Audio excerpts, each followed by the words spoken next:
Él, Hernando Pizarro, ¿cómo pudo haber sido tan ingenuo? Caer en una trampa tan burda. Debió haber hecho caso a sus hermanos y no fiarse del Inca, por muchas riquezas que le prometiese. Ahora allí estaban todos ellos, atrapados en Cuzco, famélicos y exhaustos. Pero podía resistir. Estaba seguro de que Francisco, desde Lima, le enviaría refuerzos. Al fin y al cabo, entre los Pizarros tenían que cuidarse, y más sabiendo que en cualquier momento podía aparecer Almagro desde Chile. Con el apoyo de Huancas y distintos aliados, Pizarro había logrado entrar en Cuzco sin mucha resistencia. A su llegada en noviembre de 1533, se encontró con una ciudad semiabandonada por las luchas internas incaicas. Pizarro elevó a Manco Inca al lugar de Sapa, convirtiéndose este en el nuevo emperador. Sin embargo, tras acabar con los últimos generales del alto mando de Atahualpa, Pizarro comprendería que el nuevo Inca no iba a ser tan maleable como a él le gustaría, quien inició una rebelión que, poco a poco, se iría recrudeciendo. ¡Comencemos! Tras la huida de Manco Inca de Cuzco, en abril de 1536, se organizó un ejército de resistencia que alcanzó entre 50.000 y 70.000 hombres, siendo la mitad de ellos combatientes. Su principal objetivo sería retomar la capital imperial. Según Juan de Betanzos, explorador y cronista español de la época, Manco ordenó matar, y cito, a todos los cristianos que hallaron derramados en torno de la ciudad, y asimismo mandó matar Manco Inca a todos los puercos que había en todos los repartimientos. Tened en cuenta que estos cerdos eran el principal alimento de los españoles. He ahí el sentido de eliminarlos. El autor Antonio Espino López, en el libro que basamos esta serie, Plata y Sangre, la conquista del Imperio Inca y las guerras civiles del Perú, da especial relevancia al texto Relación del sitio del Cuzco, cuyo autor es desconocido. Allí se afirma que cuando el ejército inca cercó la ciudad en mayo de 1536, estaba compuesto por unos 100.000 hombres de guerra y 80.000 de servicio. Frente a ellos, según distintos cronistas, no había más de 200 españoles. Con toda la carne en el asador, como suele decirse, Manco Inca desarrolló una clara táctica de desgaste. A pequeñas escaramuzas en las que se trataba de hostigar a los enemigos, se le sumaba la presión psicológica que poco a poco iría atormentando a la hueste hispana. Por otro lado, mientras se daban estas escaramuzas, los cañaris aliados de los españoles perdieron la fortaleza de Sacsayhuamán, desde donde se dominaba la ciudad. A pesar de ello, estos aliados serían imprescindibles para la victoria final, pues entre cañaris y chachapoyas, según Juan José Vega, historiador peruano del siglo XX, llegaron a sumar la increíble cifra de 40.000 efectivos. Entre ellos se encontraban algunos príncipes imperiales renegados, como Pascaquinca, que, cito al mismo autor, pese al heroísmo cuzqueño, la mayoría de las naciones integrantes del Tahuantinsuyo no prestó apoyo a la rebelión. Tras rodear la ciudad, una vez quemados los pueblos situados en el entorno de esta, las tropas de Manco Inca comenzaron a incendiar los techos de paja de las casas y aprovecharon el desconcierto para avanzar hacia el centro de Cuzco, donde se apoderaron de casas y levantaron empalizadas para cerrar las calles y estrechar el cerco dentro de la propia ciudad. También, con la intención de aguantar la contrarréplica hispana, construyeron trampas para los caballos. Hernando Pizarro dividió la caballería en 3 grupos de 30 hombres, dirigidos por su hermano, Gonzalo, Gabriel de Rojas y Hernán Ponce de León, mientras él mismo se haría cargo de la infantería y de los nativos aliados. Tras la ofensiva inca, según Enríquez de Guzmán, los atacantes llegaron por 7 lugares distintos, llegando a apoderarse de media urbe. El grupo hispano se refugió en el centro de la ciudad, en torno a la gran plaza de Aucaipata, sentando el real en 2 casas, una enfrente de la otra. Durante toda la noche y parte del día siguiente, el ejército hispano estuvo recibiendo lanzamientos de flechas, dardos y piedras, mientras la caballería hacía arremetidas periódicas que acababan con un gran número de enemigos. La esperanza de Manco Inca era ahogar a los rivales merced a su superioridad numérica, lo que le permitía sufrir un mayor número de bajas. Aquella situación se alargó durante 17 días, sin que los incas pudieran ganar el centro de la ciudad, peleando incluso de noche, ya que los españoles aprovechaban la oscuridad para salir a deshacer las trampas y defensas enemigas. Un recurso típico de los incas era cavar grandes hoyos en el suelo, lo que impedía el paso fácil de los caballos, lo cual perjudicaba enormemente a los jinetes. El autor de La Relación asegura que tras 6 días de asedio, Hernando Pizarro comprendió que si no se ganaba la fortaleza de Sacsayhuamán, estaban perdidos. Para aquel momento habían muerto ya 30 españoles y casi todos los demás estaban heridos y famélicos. Por lo visto, lo poco que comían era gracias a los nativos aliados que escamoteaban suministros a las tropas de Manco Inca. Según Garcilaso el Inca, los españoles reconocían, y cito, que no sabían qué fuera de ellos, según estaban desamparados, si no fuera por el socorro de estos indios, que les traían maíz y hierbas, y de todo lo que podían haber para comer, y para curarse, y lo dejaba ellos de comer porque lo comiesen sus amos, y les servían de espías y atalayas, para avisarles de día y de noche con señas y contraseñas de la determinación de los enemigos. Hernando Pizarro dividió a su gente en 4 compañías para que se fuesen turnando en la lucha y poder descansar. De esta forma, fueron poco a poco ganándole la partida a los incas, a quienes expulsaron de la ciudad y tuvieron que refugiarse en la fortaleza y en los altos próximos a la misma. Para entender el papel imprescindible de los nativos aliados, recurriremos al testimonio de Titu Cusi Yupanqui, que fue un noble y cronista inca, hijo de Manco, quien terminó por aceptar las condiciones ofrecidas por los españoles y renunciar al trono. Cito: «Fue esta batalla de una parte ensangrentada por la mucha gente de indios que favorecían a los españoles, entre los cuales estaban 2 hermanos de mi padre, llamados el uno Inquil y el otro Huaspar, con mucha gente de su bando y chachapollas y cañaris». Antes de iniciarse el asalto a la fortaleza, que lideraría Juan Pizarro con 50 jinetes, los españoles de Cuzco hubieron de librar un duro combate, pues Manco Inca desencadenó una ofensiva por sorpresa contra las improvisadas defensas que guardaban la plaza. Hernando Pizarro contraatacó con toda la gente que pudo, una albarrada construida por los atacantes para impedir que los españoles señoreasen el campo, por ser este un punto clave para incursionar contra los campamentos levantados por Manco Inca. Mientras tanto, Juan Pizarro pudo forzar el paso con sus hombres por otro lugar.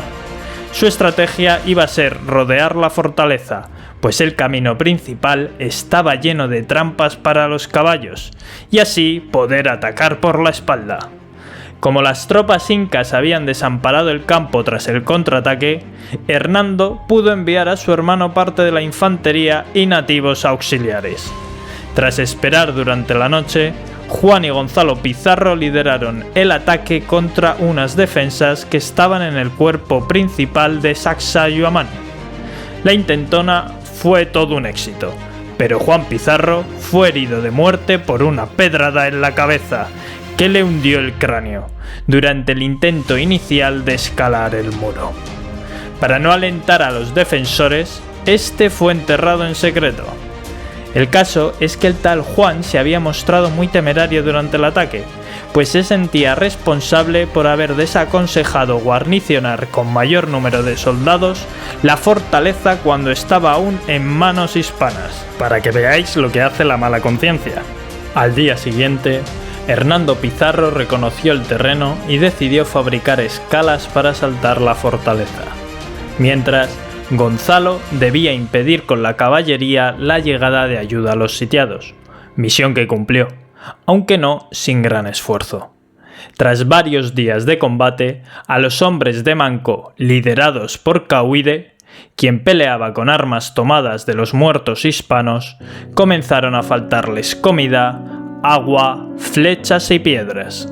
Según Antonio de Herrera, fue Hernán Sánchez de Badajoz el primero en ganar una de las torres de la fortaleza, dando paso con su ejemplo a otros soldados, que ocuparon una segunda torre.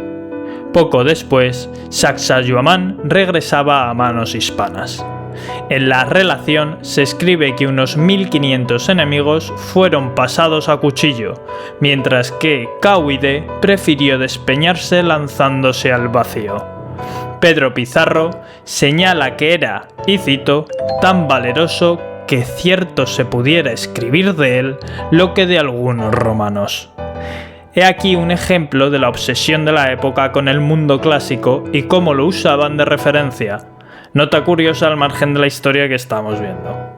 Tras la toma de la fortaleza quedó Juan Ruiz como custodio de esta, al mando de 50 hispanos provistos de todos los arcabuces y ballestas de los que disponían.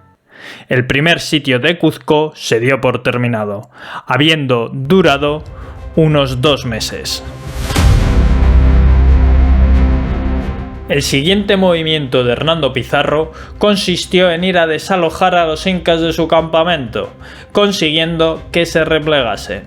Con esto pretendía tener vía libre para recorrer el país en busca de los tan necesarios suministros que hacían falta desde hacía tiempo. Así pues, Gonzalo Pizarro, comandando un destacamento de 25 efectivos de caballería, logró aprovisionarse de maíz en el valle de Huaquihuaguaná.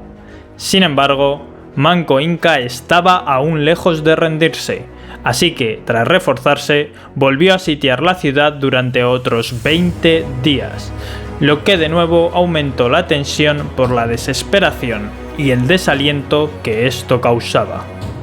Lo que los españoles no sabían es que Francisco Pizarro, desde Lima, había intentado enviar desde el mes de mayo hasta 4 expediciones de socorro hacia Cuzco, pero jamás llegaron a su destino. Los capitanes Gonzalo de Tapia, Diego Pizarro de Carvajal, Juan Mogrovejo y Alonso Gaete fueron neutralizados junto con sus hombres por las tropas de Manco Inca, muriendo cerca de 200 españoles y tomando a 8 o 9 como prisioneros. Ya se verá en el siguiente capítulo el uso que los incas dieron a estos. Pero, según Antonio de Herrera, lo más significativo fue cómo el Inca se apoderó de los caballos y las armas de los españoles. Recuerda que si te está gustando el vídeo y quieres mantenerte al tanto de la serie, puedes pinchar al botón de suscribirme y darle like. Fin de la promo, continuemos. En el segundo sitio a Cuzco, como la fortaleza de Sacsayhuamán estaba en manos hispanas, y también porque se levantaron defensas fuera de la ciudad para impedir la entrada de las tropas de Manco Inca dentro de la misma, el peligro no fue tan grave.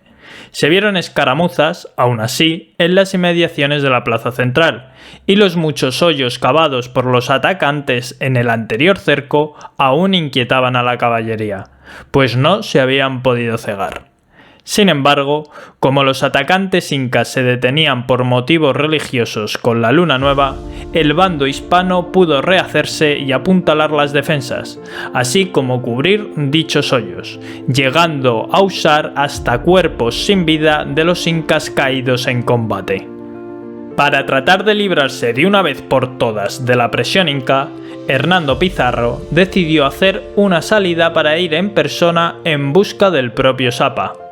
Según sus informaciones, este se encontraba en la fortaleza de Ollantaytambo, en el valle de Yucay.